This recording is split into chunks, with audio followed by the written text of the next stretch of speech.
Well, hey y'all, I have been informed that we are out of chicken spaghetti in the freezer, so we're gonna make another batch, bringing y'all along with me this time because this one is gonna be gluten free. You people that can eat anything, you can do this exact same thing with your Ronco wonderful off the shelf spaghetti and it'll be great. But I'm gonna use Jovial, it's from Italy and it's made out of organic brown rice flour and water. It's very, very good. Okay, now I have a big pot of water on here. This was Mother's dumpling pot, and every time I get it out, somebody says, tell me where you got it. Well, it's probably, could be 30 years old, and she got it from Dillard's, and I had tried to find it, and I can't find it.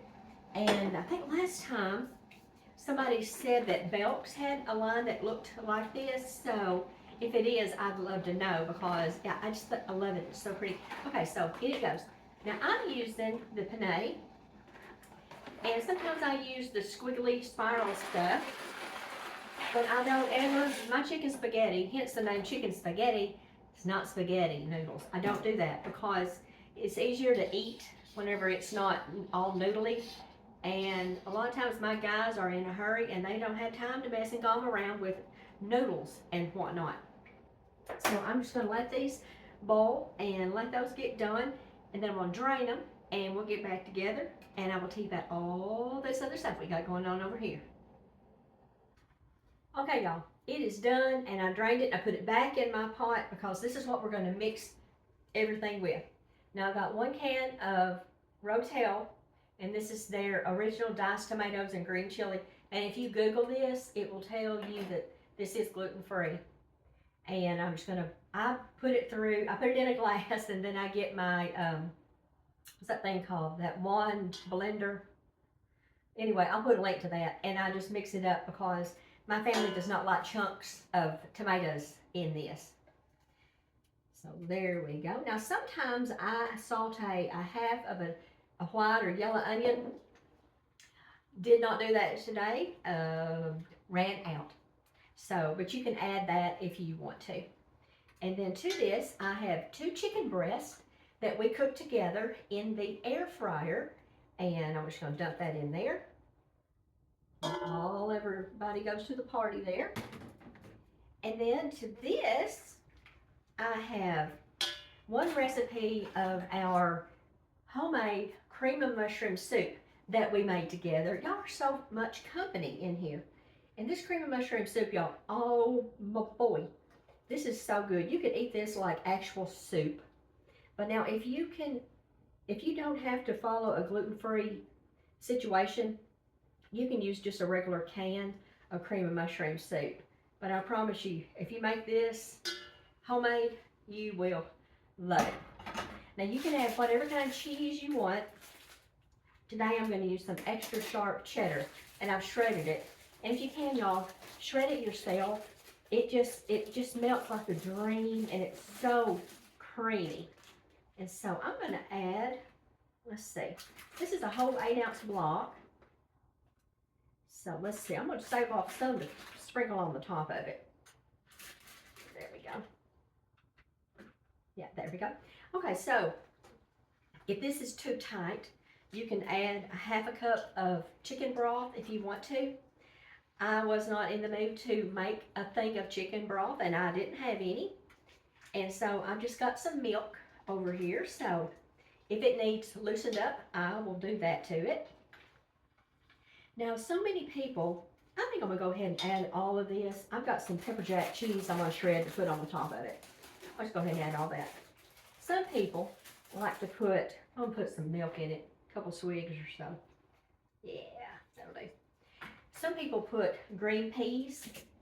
I promise you, if I put green peas in this, they would be all picked out. So that would be a no-go. And if you would rather use Velveeta, you can do that. You can just do your own thing. It's just good ever how you make it. If you want to put a can of the nacho cheese soup in it, I've not read the ingredients on that, so I'm not quite sure what all the ingredients are. So I would read the ingredients on that. All right, y'all. let me get some of this put away, and I'll get my big pan that we're gonna pour it in. So I'll see you back this minute. Okay, I got my 9 by 13 here. Now you could do this. Let's see, I have a spoon here. What did I do with that spoon? That was gonna make it a lot easier to put this in there. Here it is. Okay. If you want to do this in different containers, so you could take one to someone and keep one for yourself, that's a great thing to do. What I like to do is whenever I get it made and it gets completely cool, I'll slice it into serving pieces, and then I'll put it in the freezer on a cookie sheet and let it freeze solid. And then I like to get my vacuum sealer and seal all of them.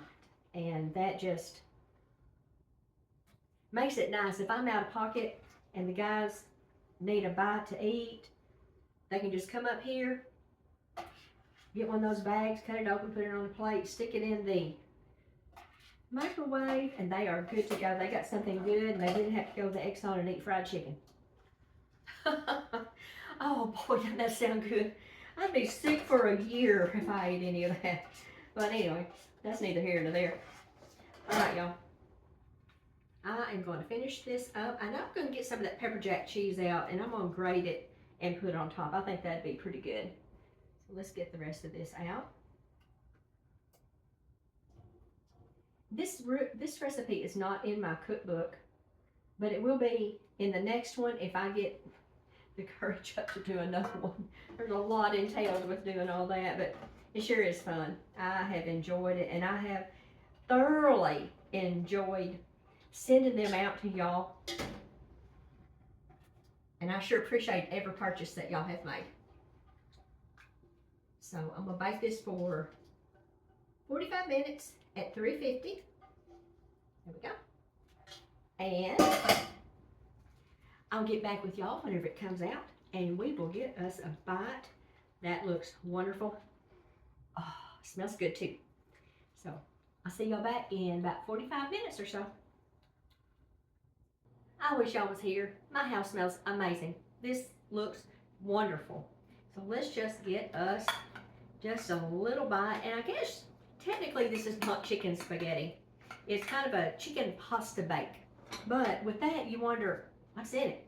But if you say chicken spaghetti, you pretty much know what is going to be in it. So, and of course, like I've told y'all 100 times, I don't get that caught up on what you call stuff. It's like, I don't care what you call me, just call me for supper. Joke is corny. Never gets old though. Oh boy. All right, y'all. Let's see how we did. See if we left that pepper jack on top.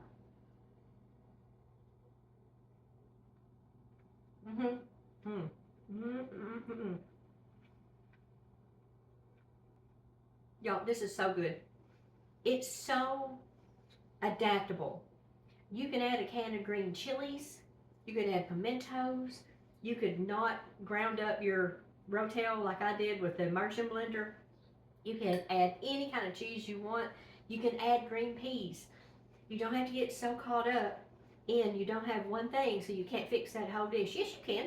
You may come up with something that you really like better, like I did, because I don't use a stringy spaghetti anymore, and it's easier to eat. All right, y'all. I will, in the next video, show you how I'm going to cut this up, freeze it, or freeze it. I'll probably cut it up when y'all know how to cut stuff up. But I'll show you my vacuum sealer, and I'll show you how I freeze it for the fellas. So I'll see you next time. Y'all go do something fun, and I will add the thing on how to order my cookbook, which this is not in it, but it will be the next one. I'll see you next time. Y'all go do something fun. I'm in it.